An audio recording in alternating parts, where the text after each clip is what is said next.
Greetings and welcome to another edition of Deezee Reacts. Today is going to be a sequel to my reaction about Janet Jackson and Wassam. Today's reaction is also part of why I've chosen to distance myself from many people in my personal life on this day, which happens to be Christmas for the majority of the United States.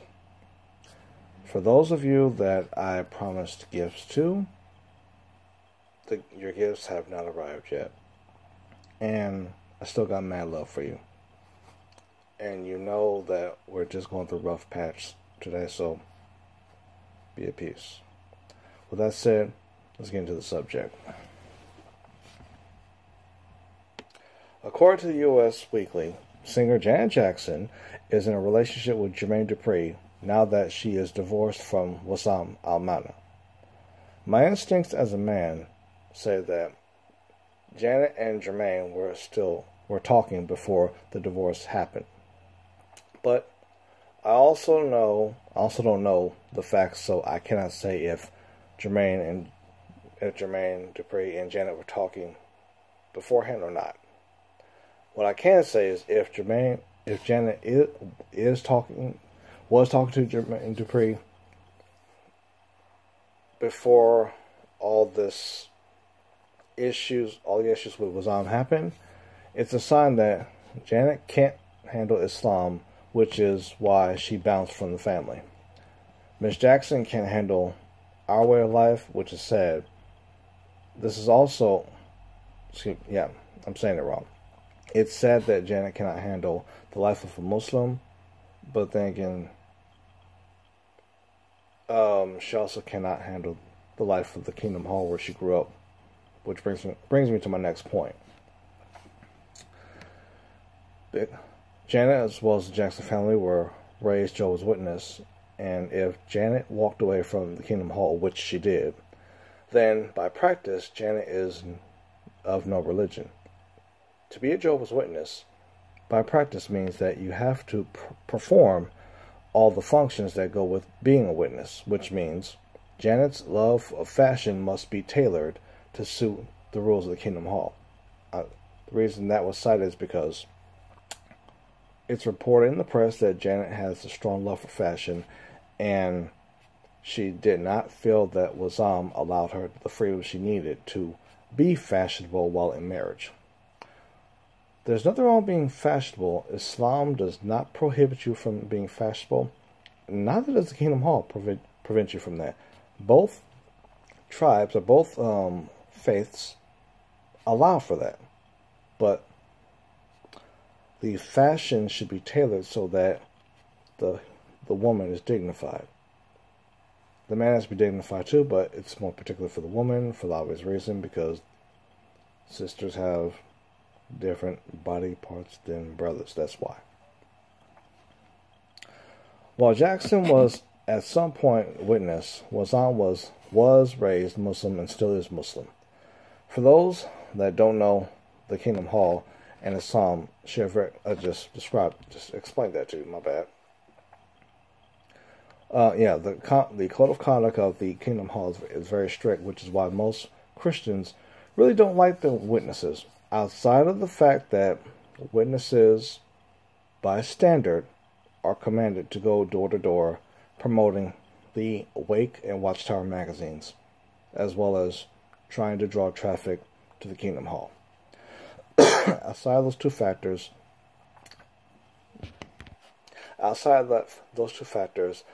the Kingdom Hall and Islam share very common bonds of conduct. The fact that Janet chose Jermaine Dupri over staying with her husband Wassam says that on some level, Janet agrees with the Christians that can't handle the strict code of the Torah and not necessarily the letters. Meaning, those Christians who feel that witnesses are too strict, my spirit says that the reason why those Christians have an issue with the members of the Kingdom Hall is because those Christians who are not for the Kingdom Hall need an excuse to do what they already want to do. They came into the church wanting to screw up. They did not desire whatsoever to obey the rules. They were looking for an out when they started. That's why they have a problem with the Kingdom Hall, because Kingdom Hall cuts all that from the beginning. Just like the Torah does. The Torah tells you you can do this, this, and this, and you cannot do this. So the rules of the Torah are the rules of the Torah of things you can't do is like that long, and the rules that we follow that you cannot do is that long, which means anything that Allah, Jehovah, Vishnu says that you cannot do, there's a reason you shouldn't do it. Therefore, just do what's best. Having said all that, let me get to the main reason for why I'm reacting to doing a second reaction to Wassam and Janet. I have a few questions I need to pose. What did Wassam tell Janet he would do in marriage? What did Janet translate Wassam's words to mean? If Wassam had Janet wearing an abaya, what was his reason? Why did Janet believe? What did Janet believe the reason was?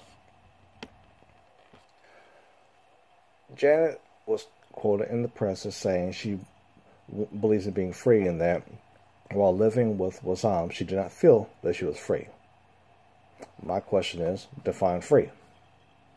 Does free mean that, again, you have to dress provocatively so that you draw men's attention to you sexually, rather than you draw men's attention to you while performing intellectually or spiritually?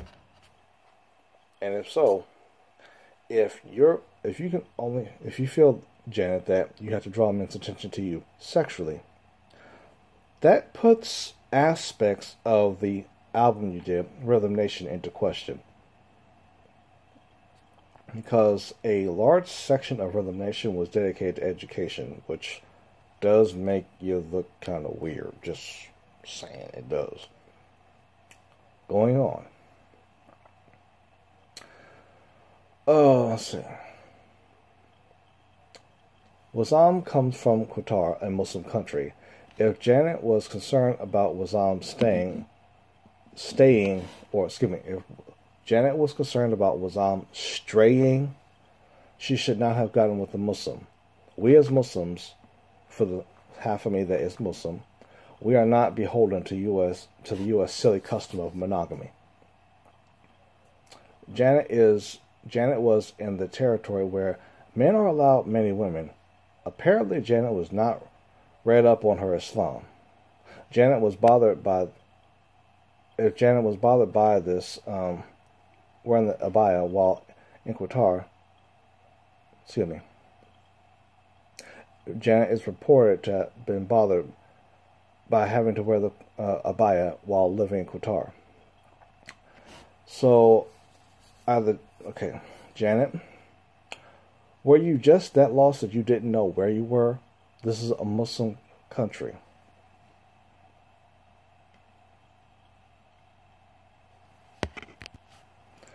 Do you know how many men in our mother region love starting problems that really don't need to exist? That many. What I'm feeling was Wassam's reason for having Janet wear an abaya, which is a full body covering so that only the eyes show.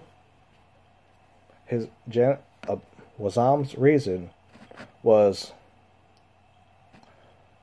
to keep other men's eyes off his famous wife. I got in Wassam's mind in order to see it from his point of view, and this is what I'm speaking to you is what I've gotten. If I'm married to a very famous singer from the United States, I'm not going to treat this singer from the United States the way I would treat women from my region, because my U.S. wife has clout attached to her. Clout that, in the wrong area, can get her hurt or killed. Because of these factors, I am going to be particular about where she is. Me still speaking and thinking through Wassam's eyes, I have to consider that while I'm not a terrorist of a terrorist mind, I know I live in an area where there is a possibility that a terrorist cell exists that I am not aware of. For this reason, keep my wife off the streets to avoid her kidnap and unnecessary death at the hands of some person that wants to use Janet as a desert meal ticket.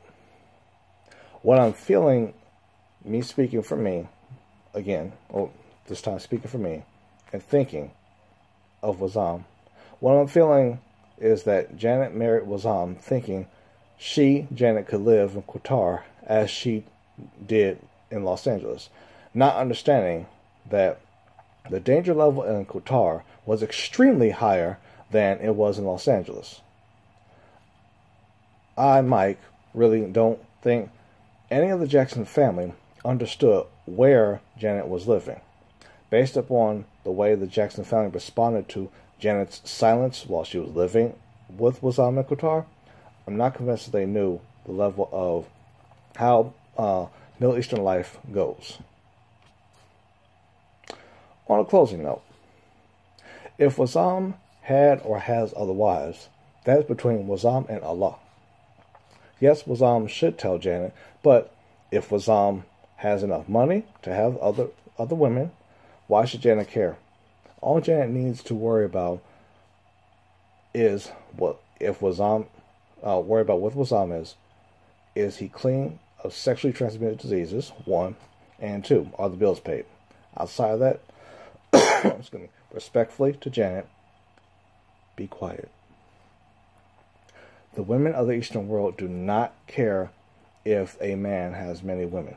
The women of the Eastern world care about being treated fairly, with fairness, according to Quran, not according to their personal feelings. Going completely off script and something that needs to be spoken that I've not spoken before. According to a survey a few years ago, and these statistics haven't changed since, I believe this study was done in 2000 or 2001, that at any given time in the U.S., you will have 114 single women at any given time. And also, at any given time, you'll only ever have 100 single men. Which means, under this monogamy thing, this idea that every woman should be married in America, if you only have 100 men available for a single woman, and you have 114 single women, okay, I'm not the greatest on math, but we do notice that we have 100 and 100, but we also have a little section that's on the side, right? Okay, so the question is, what's to be done with the 14 that have nothing? Because under your idea, under the Christian idea of we protect and look out for our sisters, you still have 14 sisters who have no man. Now, I've heard some arguments of, well, just switch out one woman for the next woman. You still have 14. You haven't solved anything. You've done a Band-Aid. This is where both Torah and Quran say that to the U.S., you've lost your mind. The issue should not be he being with one woman. The issue should be, is he taking care of the beds that he lays in? We recognize already ahead of time that the average male in the U.S. already does not take care of his bed. Case in point, baby mamas. The reason why he has a baby mama 90% of the time is because of the fact he laid down with the woman who happens to be the mother of his child, knowing in the back of his mind he had no intention whatsoever of being loyal to her, in the form of taking care of his duties as a man. He had no intention of doing that whatsoever. He just spoke that because that's what she wanted to hear in order to. Yeah, that's what happened with that. On the basis of that alone, which makes more sense? For the man to be honorable and take care of, say he has 3 children by 3 different women, which is more honorable? To be with a 4th one that's separate from the 3 mothers, or be with the wife while taking care of the 3 mothers respectfully, from the finances to the children, to the house, to everything. Which is more respectful in God's eyes, not in your human eyes? What's more respectful? To say, forget the females and just take care of the children and let the female, who is the teacher of the children, find money for herself, or be wise and be respectful by God and take care of the mother and the children? That's the question. And my male instincts as well as my spiritual instincts are saying, I am certain that a great majority of the sisters are going to still say that she could take care of herself and just take care of his children. Clearly, you did not get the point of what Torah is saying. You just said the total opposite of what God says. God wants the women taken care of. What you just said was, you are at peace with being against what God says is the order, that the women get taken care of. Just want to make sure we're on the same page about this. That don't make no sense. Just wanted to make sure that we both understood that you are at peace with kicking the baby mama to the curb, making sure she gets no help financially, even though she is the one who is the primary care provider for the child. I want to make sure we both understand that you do not care about her as the primary care provider. You care about him answering to you, which is really what you just said, even though you're going to say you didn't. Yes, you did. Anyway, this is the part where I say, as always, like, subscribe, like, and comment, or comment. I'm out.